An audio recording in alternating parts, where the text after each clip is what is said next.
Now this is the fly I'm going to be tying. Now what we've got here is a McPhail Caddis pupa, but tied as an emerger. Now I get asked all the time, because it's one of the most popular flies on my YouTube channel, and could you make it into either a dry fly or with the same type of body but as an emerger, or basically dry. But this is, you can only really make it into an emerger, so that's what I'm going to do. I'm going to tie the caddis pupa, obviously make it float. The design, the idea behind this style of fly is originally, this winging technique anyway, came from Davie McPhail. Now, tied them many years ago, and so I've kept, I like that style. The deer hair can be elk hair, it can even be CDC. I've used many tied with CDC, but tied in this style. So anyway, we're going to tie the merger caddis. The hook I'm using, this is just a size 12 medium wire grub shaped hook. There's many out there, you pick your favourite one. Thread I'm going to be using is a Lt.Cahill N80. Just run the wax through to get it started. Now, first thing I'm going to do is come down maybe 3 or 4 mil, then come back up to about maybe just short of a head length from the eye. Then I'm going to tie in some small nylon dumbbell eyes. Now, what I use is this here. This is basically it's for sea fishing. It's a nylon, 12-pound nylon, and as you can see, it's a yellow. It's very easy to make it into dumbbell eyes. All you need is a pair of tweezers, come into a point. Now, you're looking around about 5 or 6 mil of nylon either side of it. So I trim. You're looking for a distance for this size of fly, around about 1.5 mils or so between the eyes, so closer to the point of the tips of the tweezers. I keep them tight, as you can see. I'll just then melt them up against it. Now, you really got to do it quite quick so you don't burn the eyes. So you come in as quick as you can and leave it. Do the same on the other side. And then leave it. You don't want to go back, and that's how you to make the eyes for the pupa. Now you can basically tie them straight once they cool down. Just catch them with a couple of turns of thread and let them go, and then position the eyes just by then figure eighting, tying them on.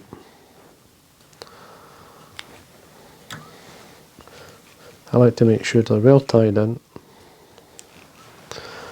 And there we are, there's your eyes.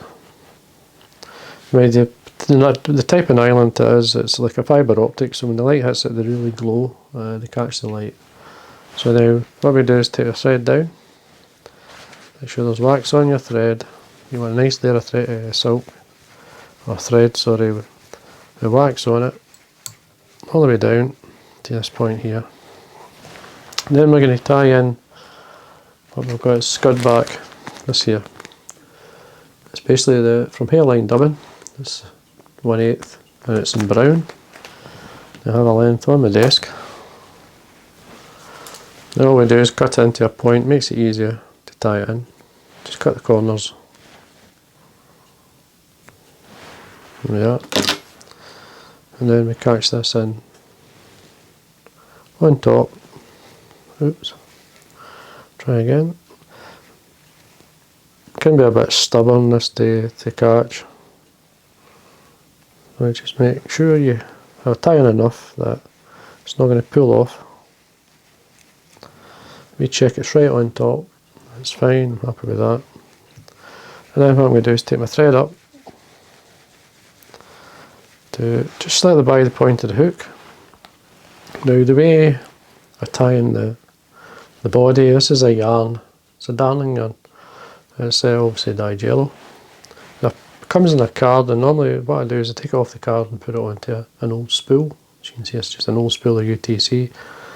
And bobbin holder I use, this is TMCO, it's a floss bobbin holder. Originally it was called a floss bobbin holder, it's now, they call it a heavy duty. But it's ideal for winding flosses on. Just line up the ends, catch this in. Just going to make sure it's tied on. Take the tying thread away though, take it off. And always put it back on.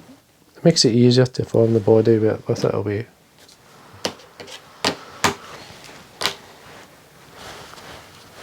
Now, basically, you can tighten it up a wee bit if you wish. The yarn, or you can make it flat. It's up to yourself. But what I'm doing is just winding down to get to the scud back. You can do a turn on below, a turn on top, just slightly winding up, and then you catch it in. So you basically stretch it, do a turn, and then you do a turn front, bring the scud back over, do another turn, and again, you just work your way up, and again, always keeping it tight. I'm going to show you this. So turn in front, and then turn on top, and that should be enough. Now I'm going to show you what it looks like. Just get a nice segmented. I mean, the segmented body is exactly what you would see in the natural. So there we are. So we're going to use this as the thorax cover. So leave the scud back on. Now, don't let the bobbin go. Keep it tight. Put your thread back on. Trim away the waste, and then tie it off, just like as you would do a piece of floss. Nice and tight. Trim away, and need wax on your thread, need plenty of grip. Now for the legs we need a partridge feather, this one here. Now what I'm going to do is basically remove the fluff at the base, tear it away, and then I'm going to pull out some of the fibres, so I got a right and a left lip, so fibres either side of the stem, and then trim them away just like that. So they got basically, then we can tie them in either side of the thorax, and we want the fibres just to reach the back of the hook. So we just hold them, come over with 2 or 3 turns, see how it's sitting. You don't need many fibres. You can always move these around to get them to sit. I prefer them slightly on the sides. So you can see, just like that. And once you're happy, you can then trim away the waste. Again, a wee bit of wax on your thread. Now what we can do is tie in some deer hair for the wing, which is going to obviously support the caddis pupa. And I'm just using a roe deer. Now you can use elk, you can use whatever you've got. Again, I've used CDC in the past, so I have, and it floats it really well. And a mix of both deer hair and CDC can work really well. Now just cut away from the skin. Twist your fingers, because you're holding the tips of the fibres, and pull out any broken ends or any underfur. Because what we're going to do is stack it, and you need to remove the underfur. It stacks far easier, and you don't want the excess bulk. So tips first into the stacker, tap on your desk, remove it from the stacker once your tips have lined up.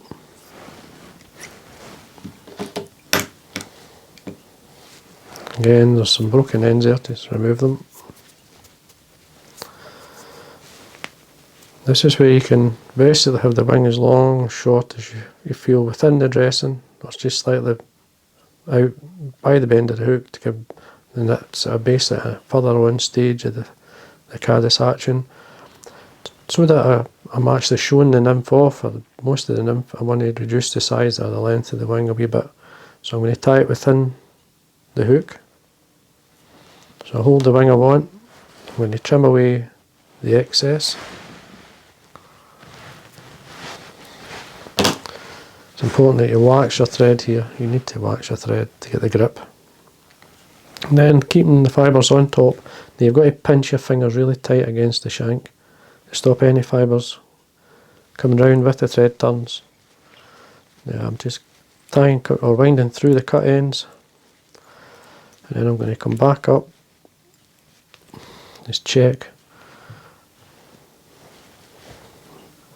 Happy with that. Ideal. And then we can take our thread towards the eyes, get a wee bit of wax on there.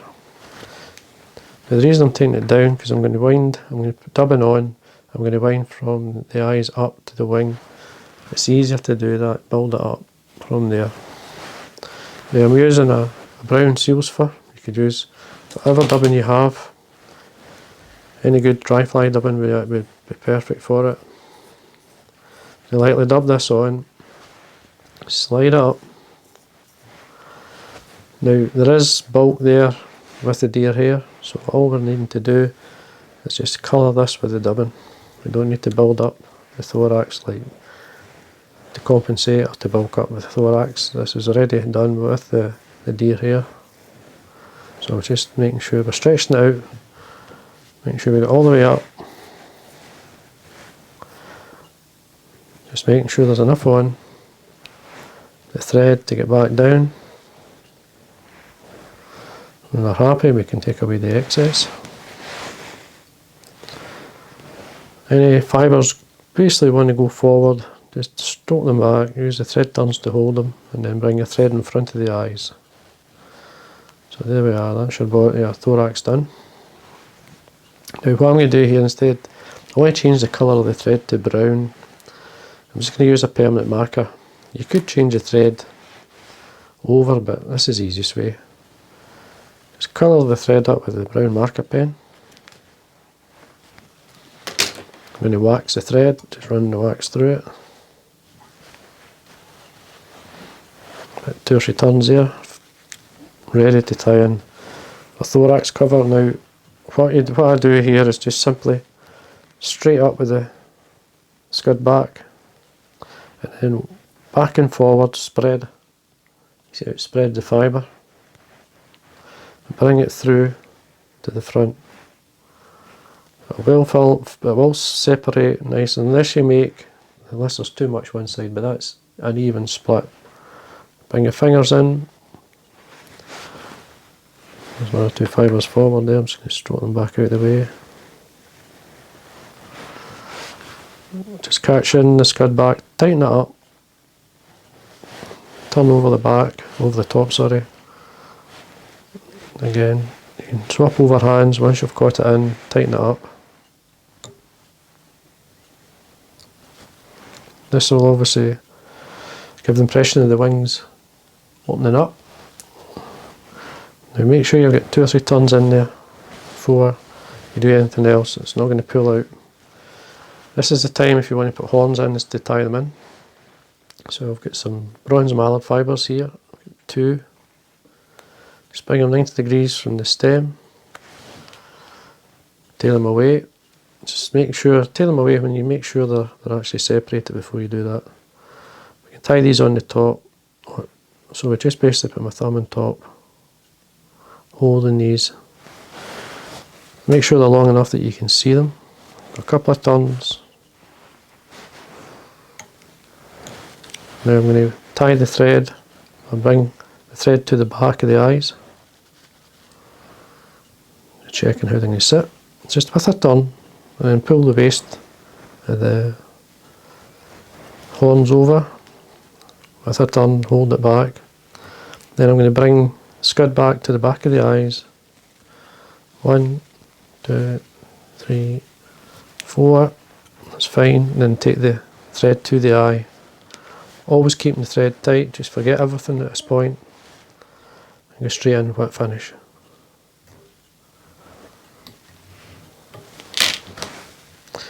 Trim away your thread.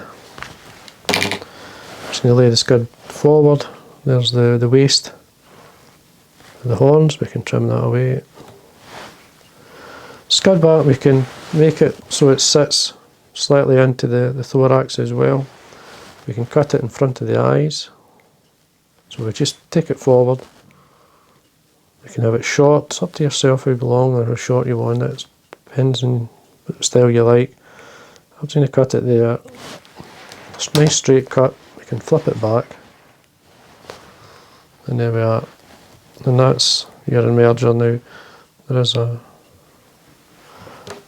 one fibre there, it's a broken end. We can take that out. I don't think the fish will notice. I will, but a stubborn fibre. When you destroy a fly, taking a single fibre out. But anyway, there we go. And that's the emerger style. It's just a combination of a McPhail Caddis that, as I say, I originally saw tied by Davie Watton. It's got the McPhail Caddis in there, so it's got the style. It's got the wing that holds it up, gives impression. As you can see, it's a lovely dressing.